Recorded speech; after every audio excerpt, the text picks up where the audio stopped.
What's going on, average Joe's readers and mystery thriller fans out there? Today, I want to talk about my top seven, top seven mystery thrillers books to read. Now, I want to get more into mysteries and thrillers on my channel and even reading in general. So far, I've mostly just covered fantasy and sci-fi, but I do read a lot of mysteries and thrillers, and I really want to talk more about them. Mysteries and thrillers are perfect for palate cleansing and fitting in between other like bigger series, fantasy series, sci-fi series, anything that's a little bit heavier or longer duration, because they're most of the time you can find them in standalone, or if they are part of a series, they can still be read as a standalone and then pick up later on down the road because you already know the characters and the people, but it's just another mystery within just that book. It's not like a trilogy where it's one complete story, three books. Usually it's one mystery or thrilling thing happening in one book and then you're done with it. So they're fantastic to work in. I want to do more of these as well. This might be just a initial uh, look into kind of like my standalones, to where as I read more, I want to see how my list changes, and I also want to take it at some point to go from separate mystery and thriller and do a video regarding the differences, what mystery and thriller, and what makes one a mystery, what makes one a thriller. And I'm kind of working with an idea of them being like one or two aspects that designate which way they go and how you can classify them, versus a lot of times they just group them in together or the same thing, because there is kind of a gray area and lines blur. So as I read more and as I get a bigger reading base and library of ones that I've read, I'm going to make a video how distinguishing the between them and the differences and recommendations and such like that. Maybe even some of what I don't like, and we can crack into more Mr. Diller. So let me know in the comments, please, and like and subscribe if you want more mystery and thriller content. So these books are in no particular order, and I have a wide variety here. It's not going to be all just a murder mystery or all just like these very adult, gory thrillers. I have a wide variety of what I have read, what I like to read, and what I can recommend, so that almost everybody can get something out of this. So and the first one I'm going to talk about is the guest list. I think I brought this one up.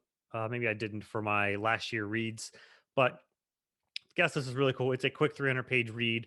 Uh, Funny enough, the setting of the book is they go away for a weekend to a wedding on an island, and they're stuck on this island, and somebody dies or something happens, and it's multiple POVs, and you have to figure out who's behind it. So it is more on the thriller side, but there is the heavy mystery aspect because you don't know what it is, and that usually with always with a thriller, it's there is a mystery you have to figure out, but usually what makes it more of a thriller is how flawed the person is, and that is not much of a detective going. But with the guest list, they're stuck on this island when this happens, and I read this. My wife and I did a weekend away at a lake house, and it was just us on this lake house, and we basically just read all day. And I read this while we were there, so I won't really say similar setting, but it was really quick, just a weekend read for me, and it was a good twist. I think I didn't really figure the mystery out till the end, but really good setting, pretty atmospheric, and the multi POV is you're seeing it from different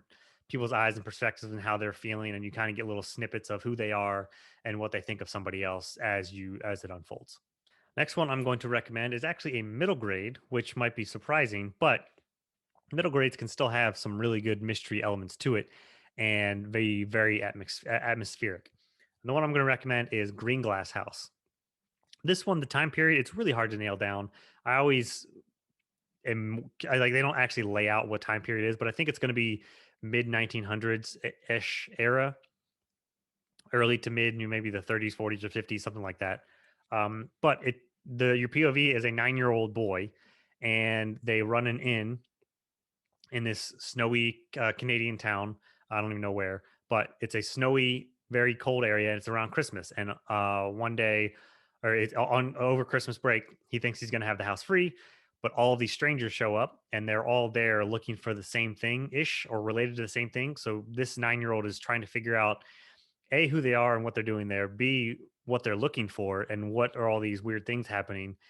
And there's a slight supernatural element as well, and some twists and turns that I didn't expect. Some I did, but there's a lot of twists and turns and things that he figures out now as he goes through this. So it's really, really cool. It's really good. Well done. It's very, middle grades tend to be very creative with how they have to do things. And even as an adult, I really enjoyed this. My wife also really enjoyed this. The mystery is really good. And there are follow-on books in the series in that world. One that's a direct follow-on, other ones that are just like branching off. So Zoe Bentley Mysteries. The first one is called A Killer's Mind, and on this one, Zoe Bentley is a psychiatrist or psychologist. I believe she is a criminal psychologist. So she works with the FBI on creating psych profiles of killers, of people that they're looking for to help them catch them and their motivations behind them. So there's these women that show up strangled, and she has to help figure out what is happening to them and why. And then there's also, with the killings going on, there are ties with her past and something that happened in her past which set her on the path to be a criminal psychologist. There is two or three books in the series, but you can just read the first one as a standalone. It is their really good twist, and it is going to be on the darker side because it is a psychological thriller and a mystery, but you're also solving the case with her and a another detective as they're going through. So those are the two main POVs when they're trying to unravel and get in the mind of this killer. Next one is, I don't really know if this is, I think it's the YA side, but it is Truly Devious. This is a trilogy, which you actually have to read as a trilogy, but it is fantastic. Also, again, very atmospheric. There is and it's really, really cool for how the first one is structured to, there was a girl that died in there's this really prestigious school, and there's a girl that died that was the owner of the school's daughter back in like the 20s. And now there was one of the girls that's going to this to be a student there was obsessed with this case in the school and wants to be a detective for the FBI when she grows up. So she's going to there for those kind of criminal justice type focus.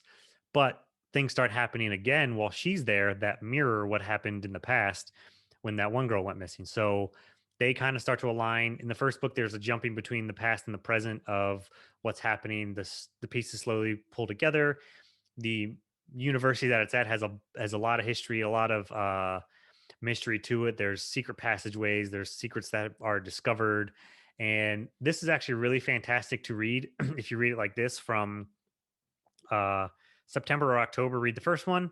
October, November, read the second one, and then November or December, mostly December, read the last one because that's kind of how it flows through of like the weather and the atmosphere of it. If you really want to get into it, but the mystery is great. The twists were really, really well done. My wife and I really loved this series, this trilogy. So it is a fantastic read. They go by really quick. I think when I started the second one, between the second and the third one, I read those back to back, and it was, I think, almost like only 4 days elapsed total between both of those books that I read because I just flew through it. I needed to find out what was going on, and it was just that good. Okay, next. I said it wasn't in particular order, but it seems I have subconsciously saved some of the best for last, although Truly Devious and all these are really, really good. But so as a getting on the darker side, Emma in the Night is fantastic. This is probably one of my favorite mystery thrillers. It's probably going to be on it's on more of the thriller side of things because of everybody in this book is so flawed and like everybody is terrible. Everyone's a terrible person in this, but there is definitely a big mystery to it, and the twist at the end is fantastic. So I believe the setting is these two sisters go missing one night, and after 3 years or so, one of them shows up again at her house, at her parents' house, and they're trying to figure out where her other sister is, where have they been, what has happened. And this girl is like traumatized. She's not really talking very well. She doesn't know where she's been or what's going on. So other people and detectives and the family are trying to figure out what's happened, and in a way, they're trying to find out why they left or why they were gone, but also kind of keep things buried because certain things come to light that the family doesn't want know now. They just want to know where they've been. Uh, so there's like a tug of war going between three different sides with different motivation. The cops just want to find out what happened and where the girl is. the family kind of wants to find out where the other sister is and keep everything else buried. And the girl that's found is working her own thing and trying to recover at the same time. So this one was really, really good. There were many times in this book where you shut the book and you're just like, oh my God, that why did that happen? Why are these people so terrible? I hate these people kind of thing. And then you sit there for 30 seconds and you have to pick it up because you have to see what's going to happen next. Next, The Chestnut Man. I talked about this in my low key or some of my favorite reads from 2020. This is a fantastic mystery thriller. There's a serial killer going around, and when he kills these women, he's leaving little chestnut men.